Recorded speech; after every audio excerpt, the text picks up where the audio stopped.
afternoon. Today we will take up the module. It's regarding metallic reinforcement. So today we will cover two topics. Like one is use of metallic gabions and in retaining structures, and reinforced soil structures with gabion facing. So I try to cover the following topics. First, really something about the hexagonally woven double-twisted wire mesh. That means the mesh with which we make the gabions. Then about the gabions themselves, then use of gabion retaining walls, like which are gravity retaining wall. And another application is the reinforced soil walls with gabion facing. So to the mesh, like shows the production. Actually, like from one end we feed the wire, like the steel wire, then it is twisted and it is wound into rolls actually. So it could be 1 meter, like see, normally the mesh which we make gabions is normally 1 meter wide. For some applications, like the mesh itself be used like for protection of mattresses, it could be even wider. And this shows the double twisted mesh actually. Comparison can be made with the normal chain link mesh which we use for various applications like fencing, etc. So here we can see just a sort of a one twist. Yeah. Whereas the double twist, there are two twists actually. And the advantages is like in this case, if wire is a cut, it can unravel actually. The mesh can unravel and the structure can fail. Whereas here, even if somewhere the wire gets cut, it will not unravel. So it's a much more stable structure. And the shape is like a hexagon, like each aperture is like a hexagon. So that is why it's called a hexagonally woven double twisted wire mesh.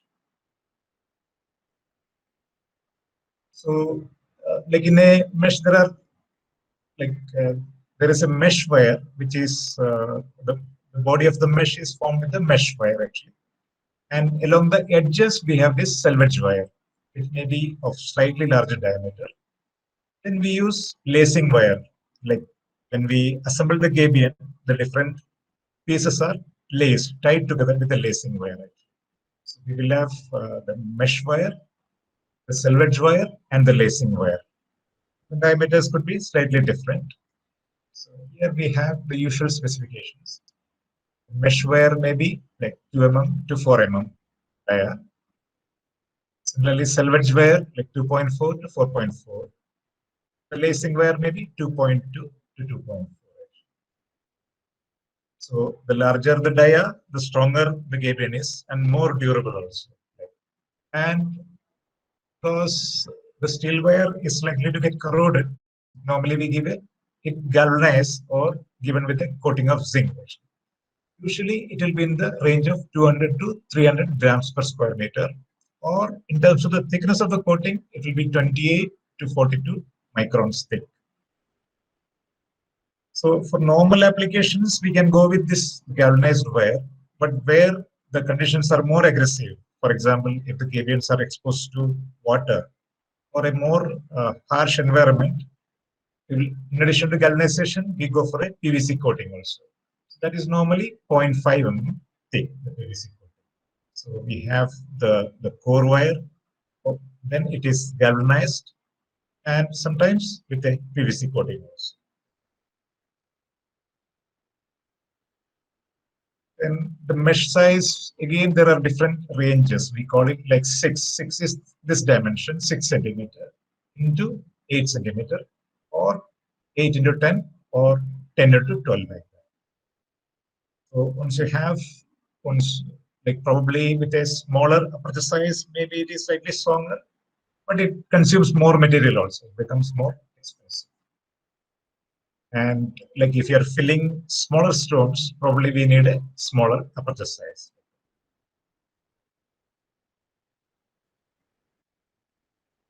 Then the various applications of this double-twisted mesh, like one is of course to make gabions. And mattresses. So mattresses are similar to gabions, only difference is it is much thinner. Like gabions may be 0.5 meter or 1 meter height, whereas mattress will be have heights up to 300 mm, but it could have more width and length actually. Then the mesh can be used as a soil reinforcement in reinforced soil structures. Then it can be used as facing element in reinforced soil structures. And the mesh is also sometimes used for asphalt reinforcement. They call it road mesh. Like, for example, like McCafferty may have this product called road mesh, which is used in asphalt reinforcement. The mesh may be strengthened with steel bars also in the other direction.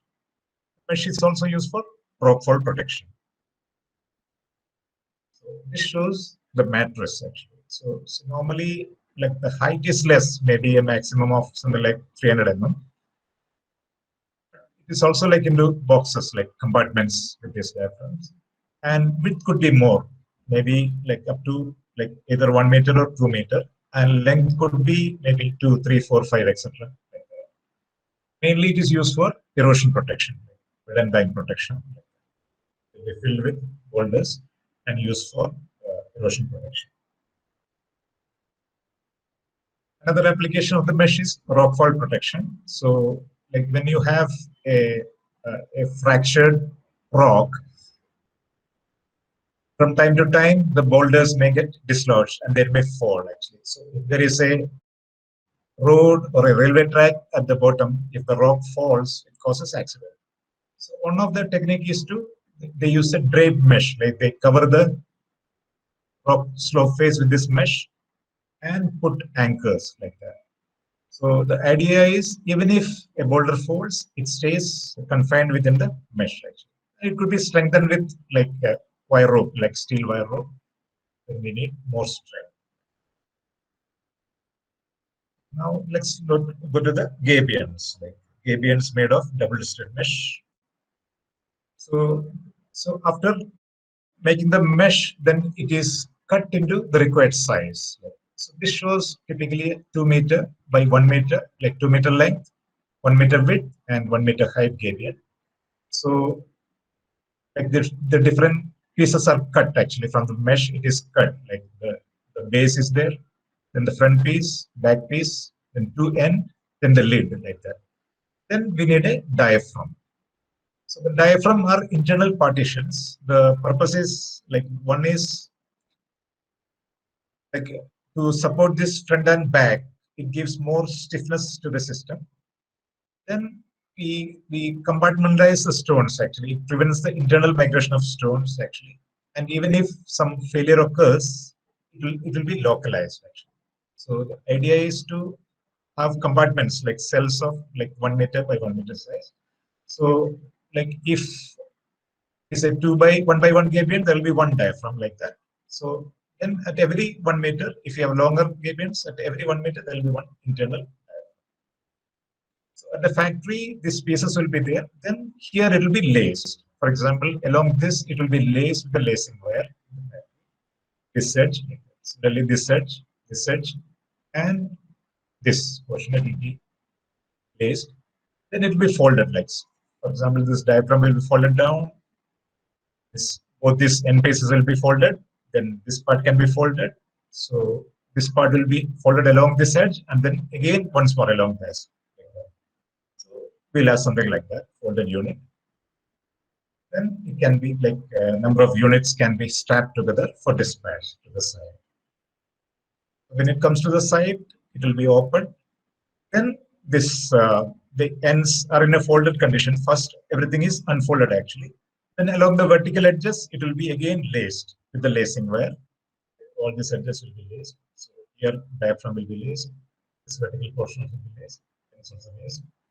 Then it will be filled with boulders. Like that.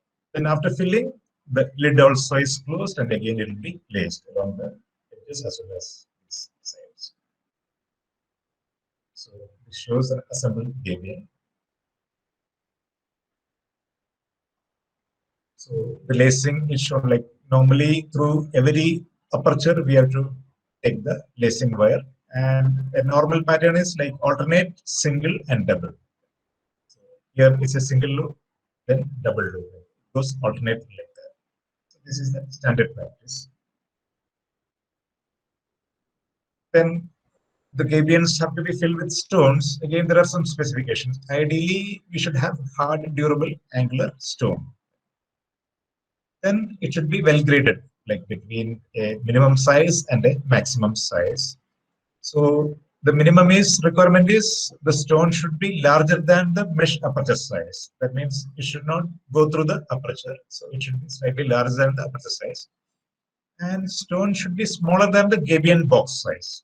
Like if it is a 1 meter by 1 meter size gabion, we cannot put a 1 meter size boulder in that. Ideally, the stone should interlock. So there has to be a maximum size also. So it would be like maybe 200, 250, 300 more, not more than that. So when you have a number of stones and they interlock, we get the strength. So depending on the gabion box size and the mesh size, we have to select the gradation of the stone. So again, filling also has to be a proper sequence, like the adjacent cells. Like we don't want too much height difference actually, so that this will bulge actually. So it has to be filled in a proper sequence. So like first probably we will fill like up to a certain height all the cells, then next layer like that it has to be filled. If you fill one cell at a stretch, then it will put too much pressure and this may bulge. Then the filling has to be done carefully. Like first of all, we have to use stones of the appropriate size and it should be well graded. Then the proper sequence of filling, as we have seen in the last slide. Then the exposed face has to be carefully hand-packed. Because the gabion we have seen, like it is not a very rigid mesh. Actually, it's a very flexible mesh. It just confines the stone only. So the strength of the gabion is contributed by the interlocking of the stones. So if we just randomly dump the stones into the box, it may bulge out actually. So at least on the exposed faces, it has to be carefully hand-packed, like in a RR masonry. This similar way, we have to pack the stones. Then cross bracing at 1/3 and 2/3 height.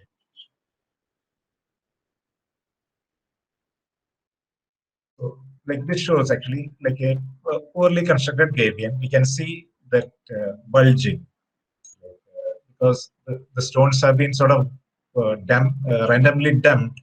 So there is little interlocking between the stones. So it will just bulge out actually.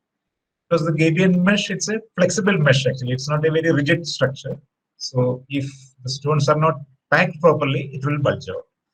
Another precaution normally take is like when you fill, after you fill about 1/3 the height, then you do a bracing with the lacing wire. That means the opposite sides of the gabion cage, they are laced together using the gabion mesh. And again, at the 2/3 height also, one more row of cross bracing is done. So that will give some stiffness to the face.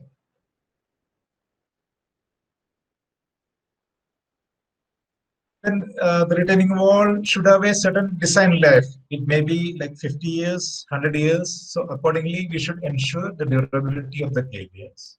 So if it is a non-aggressive environment and the design life, like we don't have a very long life, probably we can just use zinc-coated gabions. In more aggressive environment, especially when it is exposed to water, it is subject to more corrosion, and where you want a longer life, we have to use a zinc plus PVC coating. Then if you need very exceptionally high corrosion resistance, now like we have another coating like zinc plus aluminum coating is there, plus PVC coating, which will give longer life. So there is something known as Galfan coating. So here, see, normal galvanization is pure zinc actually. It's only zinc coating. But they have found that when you have like zinc plus aluminum, it have much higher corrosion resistance. So this Galfan is a patented process. So particular mix like 95% zinc plus 5% aluminum. So the name comes from like galvanization fantastic actually. So when they came out with this, they were impressed with the performance, and one person, he called it galvanization fantastic. From that, the Galfan name had come. So it is a patented process. But many other manufacturers are using like 90% zinc plus 10% aluminum, this combination also.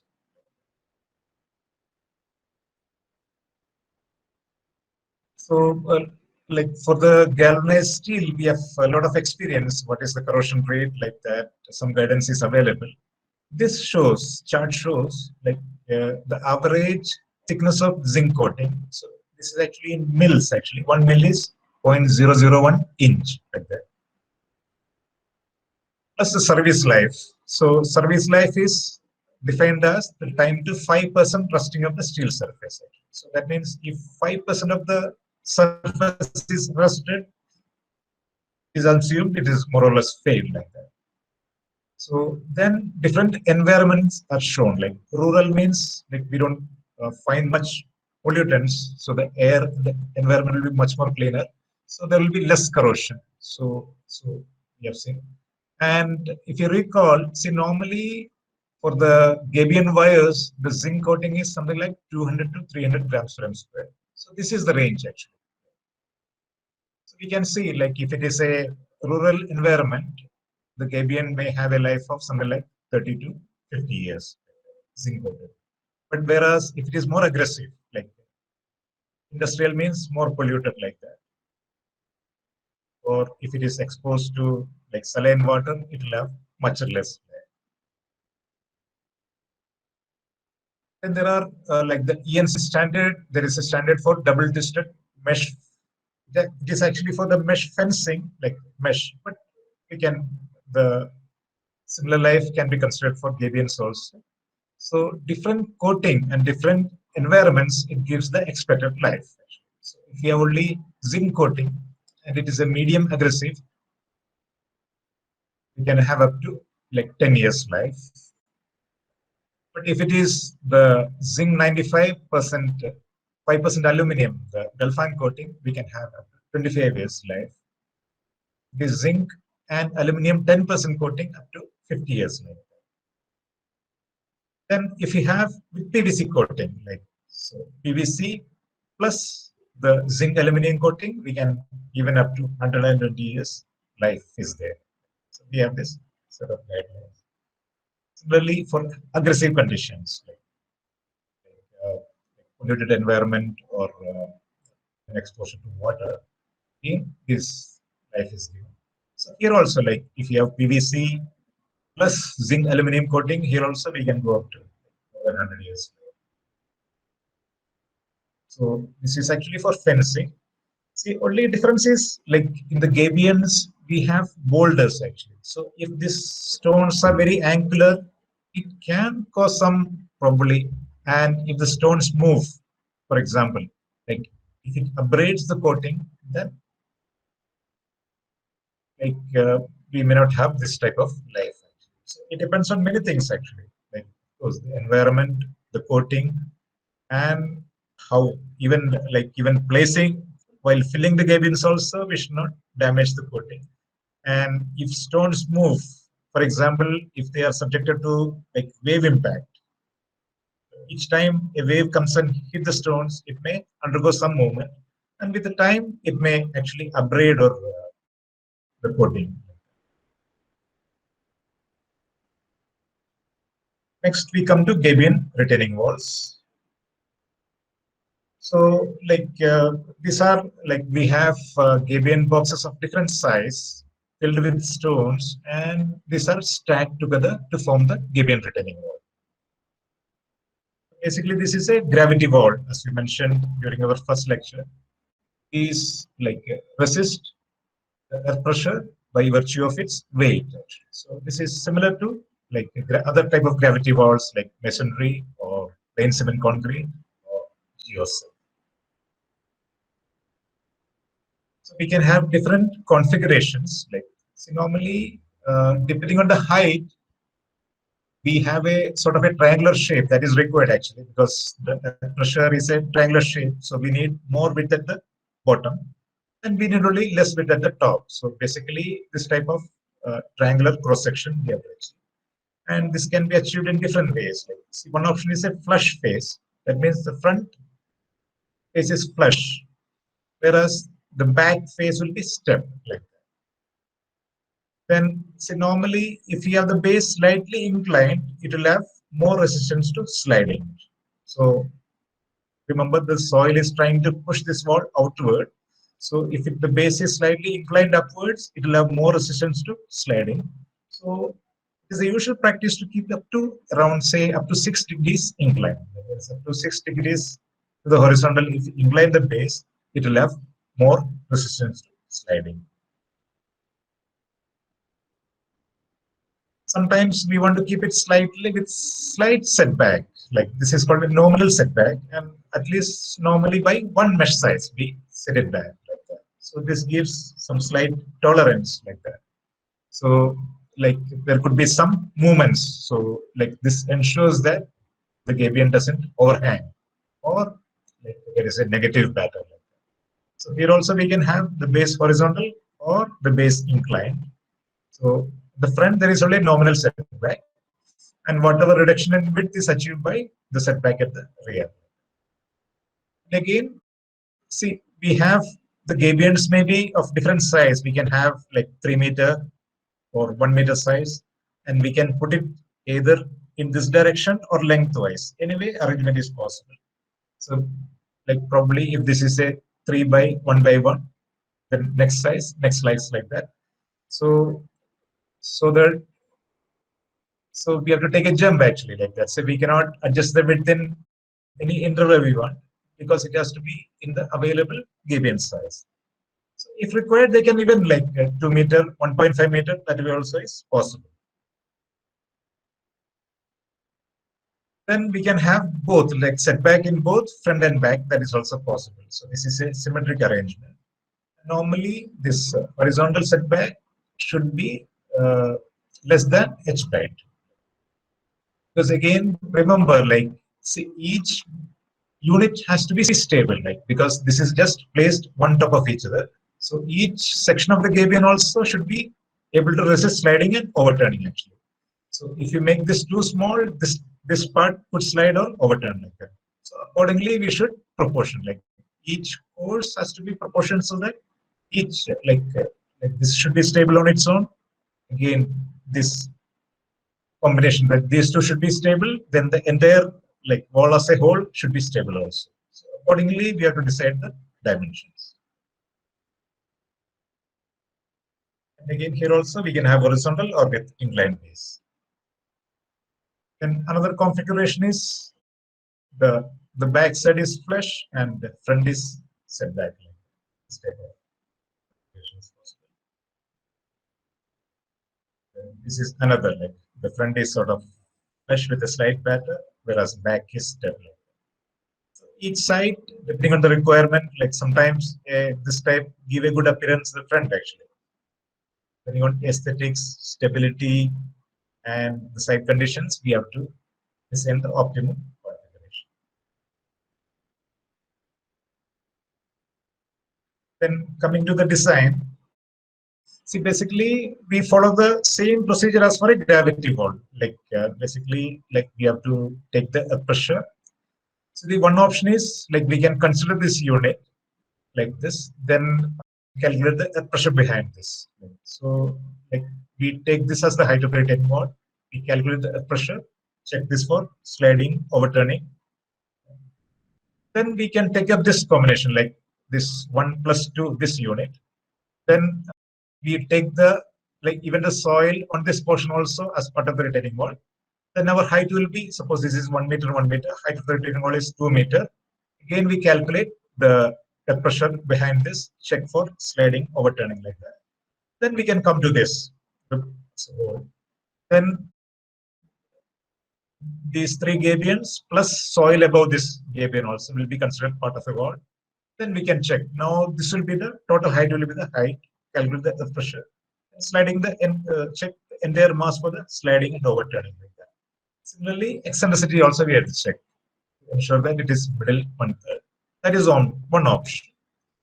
Another option is to consider this as the virtual back of the wall. Like you can draw this line and draw this line, have this idealized trapezoidal cross section like this. Then the soil properties we have to consider, like cohesion. See, normally if it is filled up soil, we take it as 0, cohesion is 0. We have to take the phi value and the unit weight. We can consider this idealized section. That means that the actual, instead of the actual shape, we come to this idealized trapezoidal shape actually. Then this will be our virtual back to the wall. Like then we use the Coulomb's pressure equation. So this alpha is this inclination of the wall. Delta is the angle of wall friction. And sometimes we take like half to 2/3 So the resultant will be inclined at an angle delta to the normal like that. Then this is beta like that. So we substitute all these values, we can calculate the active earth pressure. Then we can resolve like if the wall base is horizontal, we resolve it into horizontal and vertical components. Then we can check for stability or sliding, overturning, etc. Then another important parameter is the unit weight of the stone actually within the gabions, because it is the weight of the gabion which resists the pressure. So depending on the type of the rock, whether it is granite, basalt, etc., there are guidelines available. So normally it could be like 15 to 16 millimeter per cube. Sometimes it could be even more also, like 16.5, etc. So depending on the type of the rock, we can choose the unit weight. So initially we assume a certain configuration like a base width, then check for the stability. So we have to check for sliding. Minimum factor safety is 1.5. Like again, check for overturning. Minimum factor safety is 2. Then we have to ensure that the eccentricity is within the middle third. Then check for safe bearing capacity. Check for global stability. Check for settlement. So basically, we follow a trial and error procedure. Like we assume a certain configuration, then do all the checks. So if the width is less, we can increase it. If the width is more, we can reduce it. So optimize. And again, then the transition also has to be gradual like that, because otherwise what will happen, as I have seen, so anywhere it can slide actually. So, but as long as you do a reasonable proportion, so there is no issue like that. First, we can determine the base width, then slightly reduce, go on reducing the dimensions and get the top width.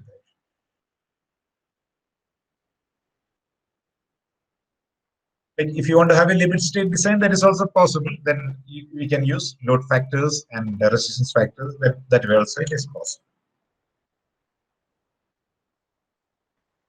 And coming to the advantages and disadvantages, coming to the advantages, one is flexibility.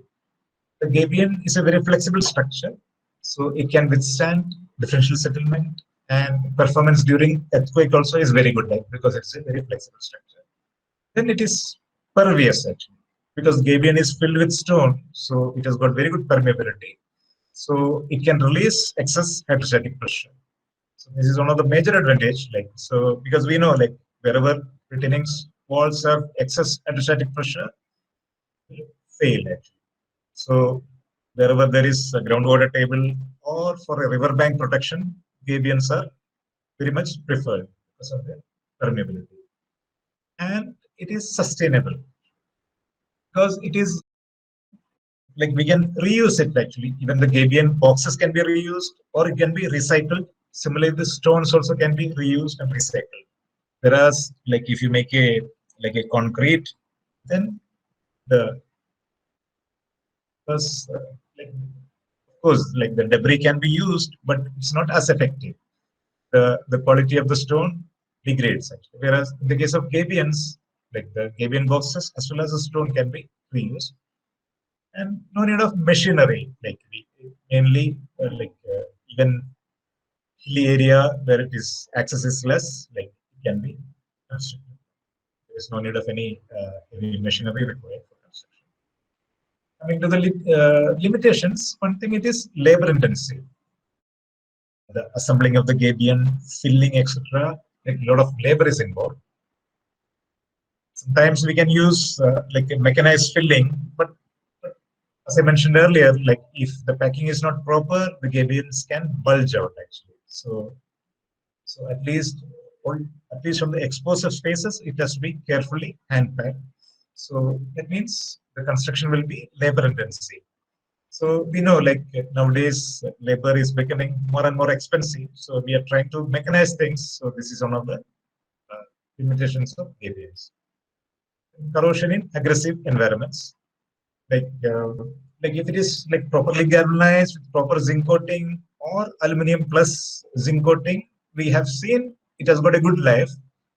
Sometimes like because of abrasion or improper handling, etc., there can be corrosion also. Then since it is a like a gravity wall, it is economical only for small heights, right? Because the the gravity wall depends on the weight actually. So the more height means it has to have more width, more mass. So it becomes uneconomical. See, normally gravity walls are economical up to a height of say 3, 4, or 5 meters, not more than that. Anything more than that, it is better to look for other options, like reinforced structures. Then it may not be economical where stone is costly because gabions are usually filled with stone. So if stone is not there, then gabion may not be a good choice. Sometimes people like even with soil fill bags, sometimes they use, but it may not be as effective as the stone because when stones interlock, we get very good strength.